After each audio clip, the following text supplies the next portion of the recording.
Creativity is freedom, right? There are ideas that stem from the brain, whether it's through forms of art like painting, music, or film, or videos like these. But another is through gaming, particularly through sandbox gaming. The game that really hits home to this creative outlet is, well, Minecraft. A game that hits nearly all ages as a friendly game that allows for creativity to flow from people's minds to take form in the simplest way possible, with building blocks. Yet, the game also has survival elements, fending off creatures like zombies, spiders, skeletons, and the most iconic for this game, creepers. The game is also known for its vast community, as it's the most played game of all time as of this video. Within the community, though, are modders. These modders have done massive things. Mod packs were developed like Feed the Beast and Tekkit, and shaders were made like Silders or BSL. Texture packs were created like Sphax, Pure Vivecraft, and Dokucraft, and this creative outlet is absolutely massive, and it is continuing to grow as new players join the game. One of the better mods to be created in this topic of today, and that is Vivecraft, a mod that brings Minecraft into VR. Before we go any further into the video, I am your Soul Overlord, SoulBC, or Soul Bodacious Creeper, and if you liked the video at any point in time or just found it insightful, be sure to let me know by hitting the like button, and if you aren't subscribed to the channel, then why aren't you? Come on, do it. You know you like this kind of content. yeah, you do. If you don't know what kind of content I create content just like this, as well as other hilarity with other creators, or being by my lonesome and being a psychopath. You can also follow me on other platforms with a link tree down below. And if you want to chat with my fellow souls and I, go to the Soul Chamber, my Discord server. If you somehow just came from the deepest part of the seas and don't know what Minecraft is a multi-platform video game where players can create and demolish a variety of blocks in its own blocky three-dimensional world. It has two game modes, creative and survival. Creative players can create whatever they want as every block is at their disposal. Survival players are to acquire resources starting from nothing, fend off mobs, build epic homes, and explore a never-ending world. If you're on PC anyway. I know there are some limitations for console players. But as I stated in the beginning of the video, this game allows for creativity to flow. Yeah, you can also get people that like to grief or just do idiotic stuff like Pool Chase did. So I think I'm pretty much done, bro. Call that done? You call that abomination done? What did you even do? Where? You didn't even do any. What is that? Wait, I need a chest. Huh? It's a different type of joy, I guess, that can be done in the realms of Minecraft. When discovering the VR mod a few years back, I had played it a bit here and there. I even did little streams when I first started my channel of Vivecraft, and the game of Minecraft in VR was astonishing back then, and after a break from the single-player world, shooting to 2021, Berto, a buddy of mine, started a private Spigot Minecraft server of which the Vivecraft plugin could be implemented in as well. I played Minecraft last year with that mod on occasion as well as desktop gameplay after the release of 1.18.1, and in that server, I enjoyed every bit of it, honestly. Today for the video, I came back into the game of Minecraft with some homies and enjoyed the game as a VR adaptation back in that same 2021 server world. Before getting into the gameplay and what it has to offer, a bit of the history of the mod from what I gathered from the site of Vivecraft itself. It first started off with a seated VR experience from Mob Browning and Stella Artois? It looks like Artorias to me, I don't know. These two created the mod in 2013 titled Minecraft using the Oculus Rift development kits. Then shooting to early 2016, it was ported to OpenVR by AutomatGH, who implemented teleported movement and room scale play, but under the name of Minecraft Vive. Then in mid-2016, the current creators JR Butta and TechJar began updating the mod and have been adding to the mod with many features and providing compatibility with more of the Minecraft community. The project then changed to its current title, Vivecraft. The VR mod has a plethora of features and compatibility, and to be fair, this mod has been in development for a long time. As I stated earlier, it's been in development for about 10 years and still going. The mod is with the Java edition of the game. Obviously, Bedrock doesn't really support mods like this, and it supports SteamVR compatible headsets like the Oculus, the HTC Vive, the Cosmos, the Index, and Windows mixed reality headsets. It can even be played with mobile VR devices like the Quest and Daydream Cardboard. The game obviously supports single player but also multiplayer servers. You can even mod it even further if you wish to with Forge. All the versions of the Vivecraft mod comes with the popular optimization mod, Optifine, and it supports shaders. And if you're playing with friends in a multiplayer server and they do not have VR, they can still see your actions with the non-VR version of the mod. It will show your hand and head movements to them. And honestly, that's cool in and of itself. It's like another desktop to VR game kind of deal, like Phasmophobia or something, or The Forest. The best part, at least for me though, is the motion controllers and the impeccable performance. The features of the VR mod don't end there though. The in-game abilities are outstanding as well. The world scales to your body, and you can adjust that scale to be the size of an Ant-Man or the size of Galactus. There's also the full room scale support, walking in your space and building in your space, and breaking blocks and fighting with the wave of your hands, shooting a bow with your hands, and you can climb, swim, run, jump, sneak, eat, crawl, and row a boat just by doing the motions of which you would do in reality. That really took the breath out of me there. The VR mod is actually insane. I actually have the most experience with this mod compared to the others I have covered on this channel, mainly because Minecraft is one of the more important games of my childhood, and I played it a lot, and the idea of Minecraft in VR seemed awesome even before I had a VR headset. And after watching some of my favorite YouTubers at the time played in VR, I wanted to get one, but not specifically for Minecraft, just saying that right now, but they definitely pushed it a little further to where I am now. The controllers are actually really easy to grasp, and they're adjustable with the SteamVR controller bindings menus. Like, I have mine adjusted, and every time Gramsy asked me what the hell to do, I told him mine is different, or I figured out that mine was different. But within the game, things just worked without issue. Like the in-game keyboard for chat and radial menus, the building is great, the interactions that call for physical movement are also great, and so on. Hell, you even have the option to use a button if you don't wish to perform physical actions. And this mod as a whole is honestly astonishing.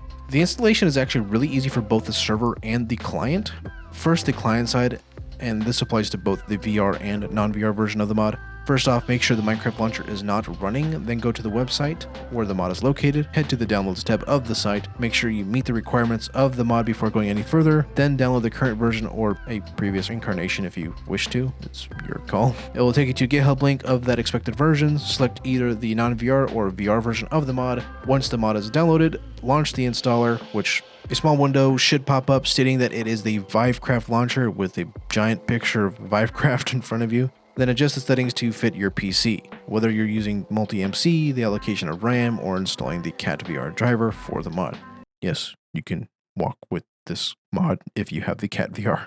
Once you have everything set, select install at the bottom. It will then install, and once you go to the Minecraft launcher, under the versions portion of the launcher, make sure Vivecraft is selected. But before playing the mod, make sure your headset is initialized before playing, as per usual with these VR mods. And then that's it. You're good to go for your client. As for the server side, again, on the website, get the multiplayer Spigot plugin or the Forge mod. Then in your server, in your already created world, drop the Spigot plugin into the plugins folder, and if you have the Forge mod, place it into the mods folder. Then that's it. Restart the server or rerun the plugins part of the server with the server console, and it will be initialized. If you have questions though, you can go to their Discord or head into the FAQ of the website and see if that can resolve any issues or questions you may have. I'll leave their Discord down below. Now, there is official support for Minecraft VR Bedrock for Oculus and Windows mixed reality headsets, yet the limitations are there compared to this VR mod though. And I know I don't have a Oculus or a Windows mixed reality headset, but I know Bull Chase,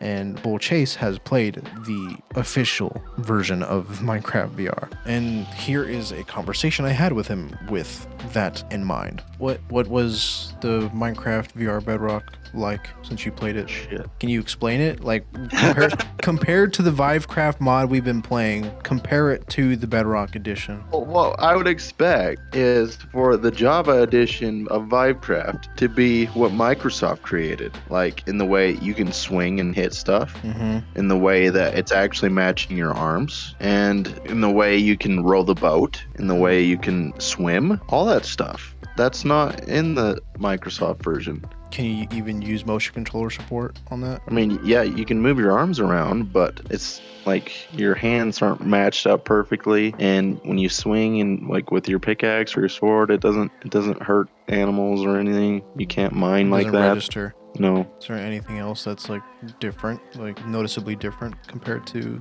that? I mean, you have the option to play like in a Minecraft home with a TV. That's the only thing. Does that make sense? Wait, You what? can use your motion controllers as like an Xbox controller, and Why then would you you just wanna push do a that? button. I don't know, but you just push a button, and then it puts you all the way into the world. And then you push it again, and it takes you back into a Minecraft house where you can just play Minecraft on this TV in VR. Okay.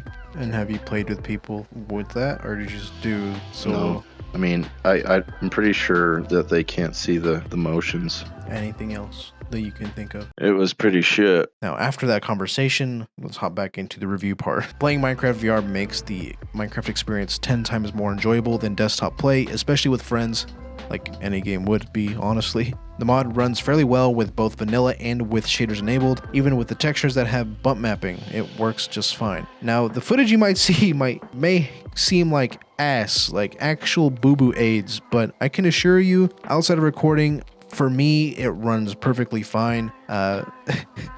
When playing it though, when recording the entire thing, I got like 20 FPS, and I can assure you my head was about to explode. But that was just because I was recording, and I have a texture pack that is absolutely demanding. So just saying that right now. And Minecraft is more CPU intensive, which makes a lot more sense for the game to be more demanding if I'm recording the screen. So there you go. Regardless though, the performance was actually pretty damn smooth without the shaders turned on. And I again want to note that I have a texture pack titled NAP.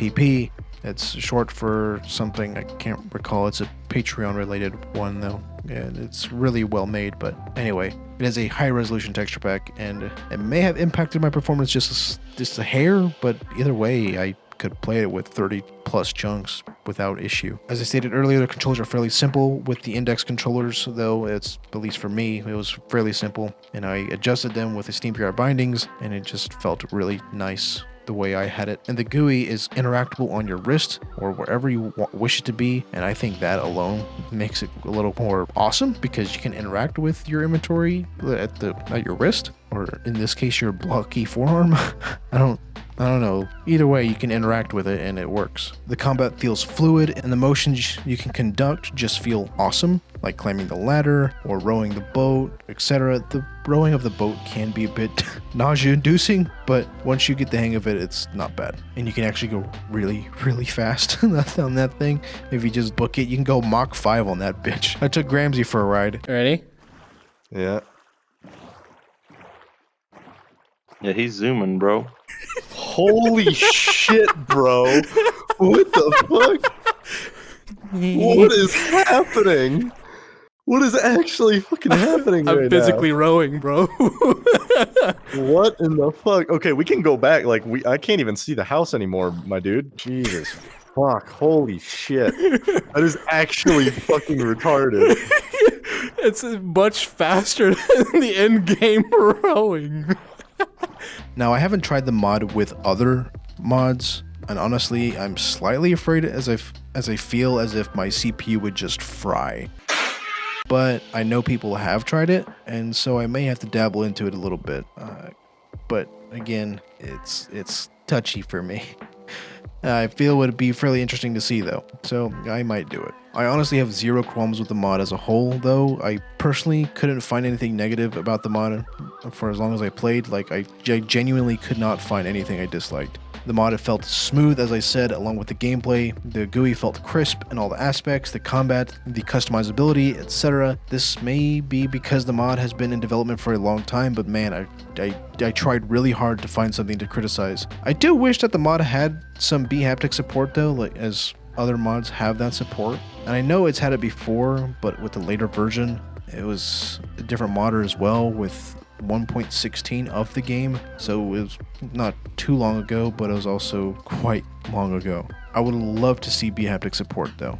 I think it would be pretty neat, and it'll be very beneficial for more immersive play, more immersive than it already is. Now, the only thing that brings it down, at least from a personal standpoint, is the game itself. The game has content for sure, but there are limitations, and once you continue to play, at least in vanilla, the game can become stale rather quickly. I stopped playing on this server for half a year because I did everything I wanted to. Yet, as I stated, I haven't tried mod packs, and I'm fairly hesitant to try it, but maybe we can expand this entire Vivecraft mod in another video. However, though, this mod is a success in my eyes.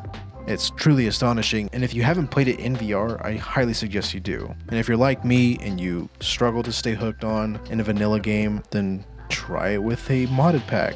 Who knows? There is a forum on the website that can tell you which ones are okay. I wanted to create this video because it was following the Valheim VR mod. The Valheim VR mod is a fairly similar game in terms of survival and creativity, and I thought it was acceptable to bring this well-known VR mod into some more loving light than it already has in, well, all of YouTube. If you're interested in the mod, I'll leave links in the description of the mod itself, the flat screen to modding Discord, the Vivecraft Discord, and their Patreon. Now, after watching, do you plan to try Minecraft in VR, whether it's the official version or the Vivecraft mod? If you don't have the game, do you plan to buy it and try it after watching? Let me know in the comments. Let's start a conversation. I also want to thank my patrons for supporting me. You have given me more pride than you could ever know. If you enjoyed the video, please hit the like button so this can get to more viewers like yourselves, and it helps me fight the Ender Dragons, the Wither Bosses, and they're called the YouTube algorithm. at least to me, because goddamn, they're not too friendly. If you're interested in other VR content as well as hilarity, be sure to hit the subscribe button and hit that bell to get notified of all my future videos. And don't forget to join the Soul Chamber, my Discord. There you'll be notified and up to date with my content and be notified of any future events I plan to carry out there, like community streams and so on. You can also chat with myself and my fellow souls, whether it's about anime, art, VR, or whatever else you want to talk about. We're open to anything. One last thing though is to be creative and keep your soul free.